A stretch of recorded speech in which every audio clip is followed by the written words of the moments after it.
Okay, this is state of mind, and I'm gonna do something I really haven't done.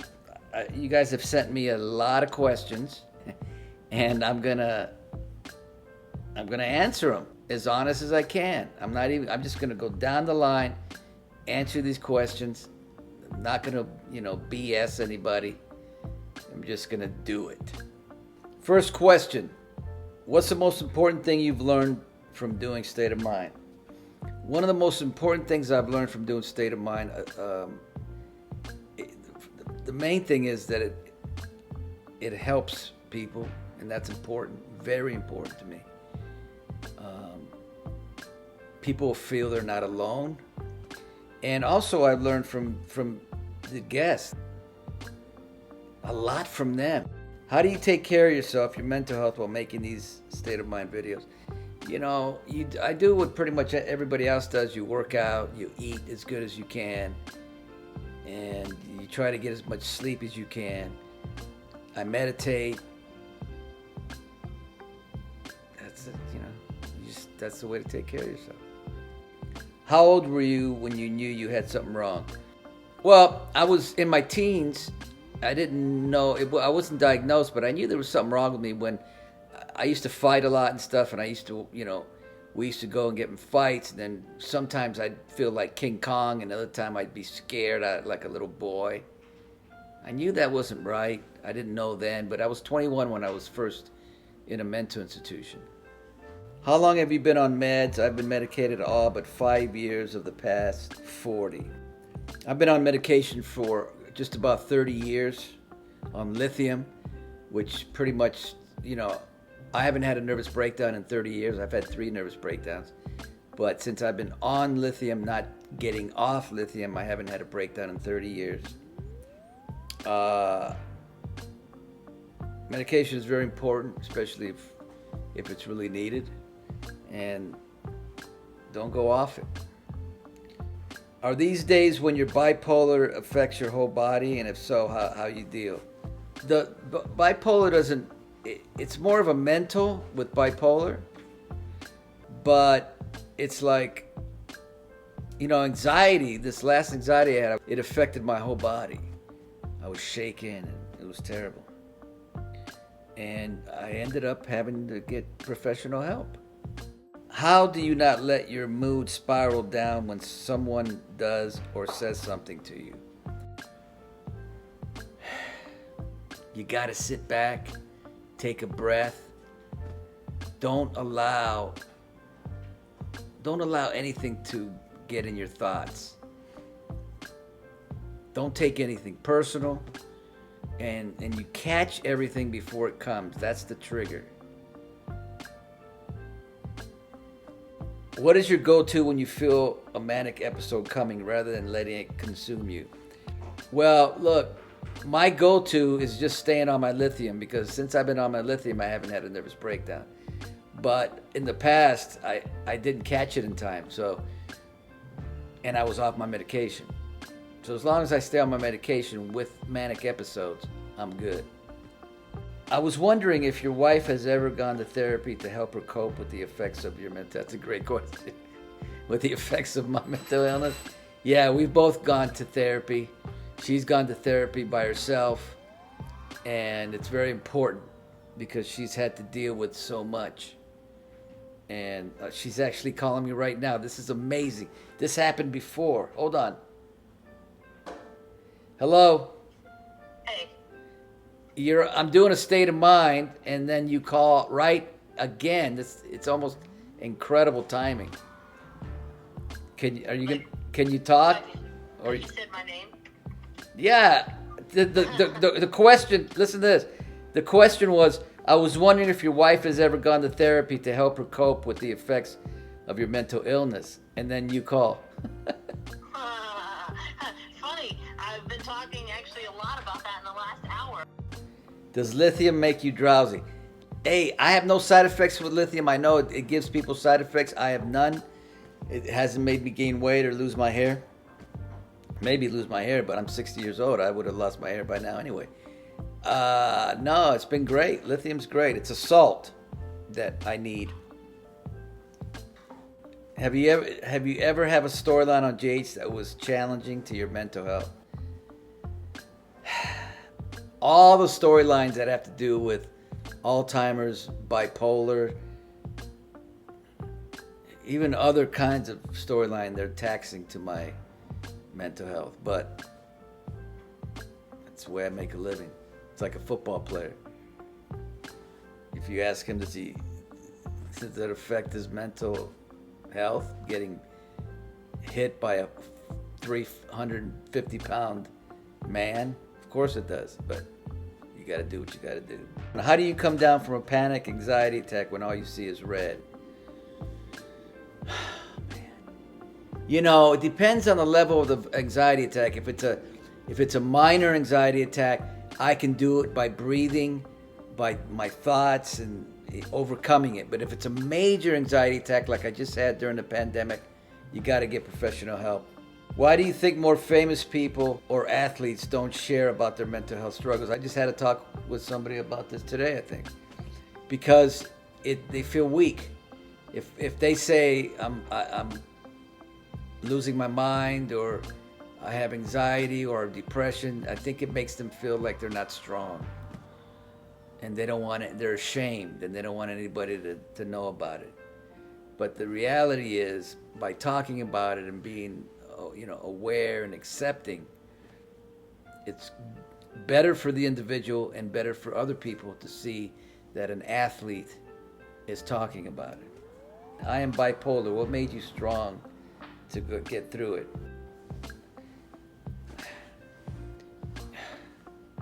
You know, it's like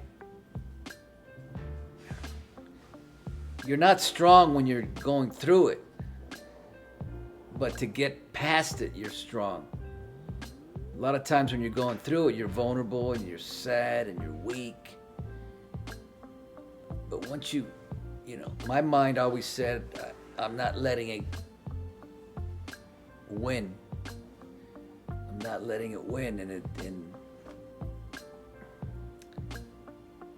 didn't, and it still hasn't. Are you ever scared to go back to the dark places again? I am. Look, in 100%. Look, I feel great right now. I feel like I can take on anything. But I do. If I have to fear anything, it's another anxiety. Because I can't. That's a. But I would still get through it. Now I know that I can get through the worst of anxiety. So no anxiety can take me over now, because I've gotten through the worst. When did you first tell your kids you had bipolar disorder? You know, that's interesting. I try to keep that away from my kids, but during the pandemic, there was no keeping it away. Everybody was inside, and they had to see me go through all this. But they all knew that I had bipolar and everything like that, because, it's so talked about. So everybody knew. I just didn't want to go through anything in front of them, but I had to. I had to do it, and it wasn't pretty. When experiencing intense anxiety, what makes you feel the most supported by a loved one? You know, when you're going through anything as far as mental illness, if people that you love can just talk to you and be there for you, like my son, who literally, saved me at one point from despair. That's enough. You got to know how to be patient with someone. You got to know how to talk to someone, and you got to let somebody just be. Do you ever regret sharing your story? No, I don't regret sharing my story ever, because I know that it has affected people in a positive way, and in life there's nothing better than knowing you're helping people. How can I support someone who is bipolar? What made a difference? I just said it. You just have to be patient. You have to love someone. You have to talk to someone. You just have to be there. But you also have to know when to let them be. Because you're not helping if you're always, sometimes you have to say, like during the pandemic, I never wanted to be alone. Because the reality was I didn't know what I was going to do if I was alone. And towards the end, my wife and everybody, they just said, you need to stay. Because they knew I needed to get that independence. And I would stay alone in the house. And the thoughts wouldn't stop. But I had to do it. I had to do it alone.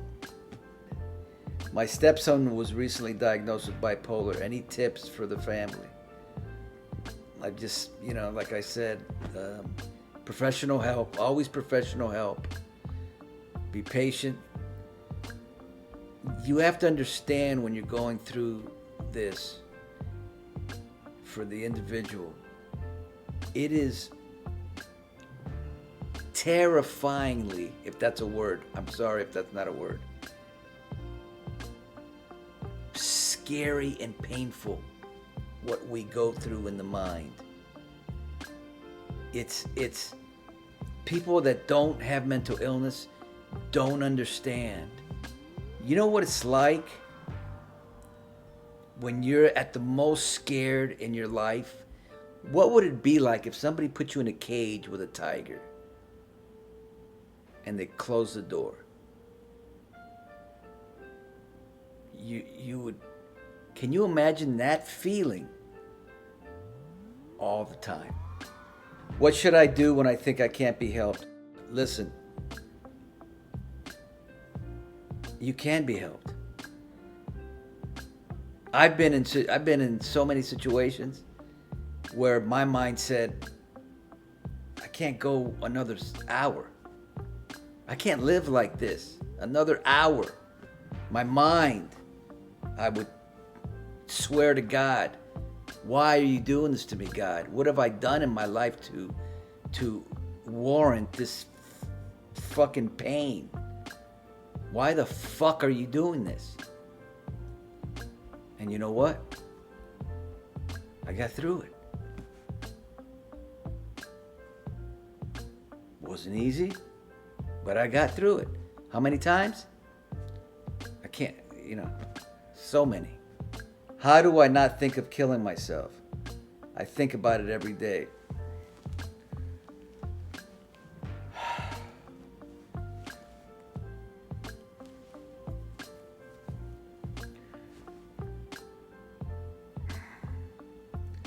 Listen, I'm going to tell you what my wife said to me. I say it all the time.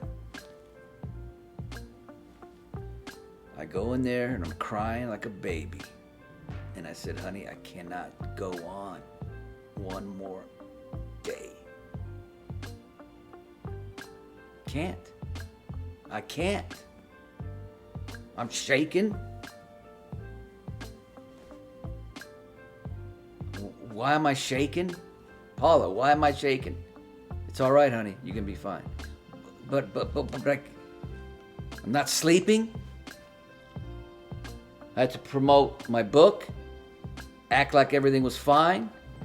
After I do the interview with Dr. Oz, Dr. Drew, whoever, I'd be back to... And I truly did not think I was going to go on this last pandemic. Many thoughts, man. Many thoughts. So my wife would say to me, 100 times you've said to me you can't go on. And guess what? 100 times you have gone on.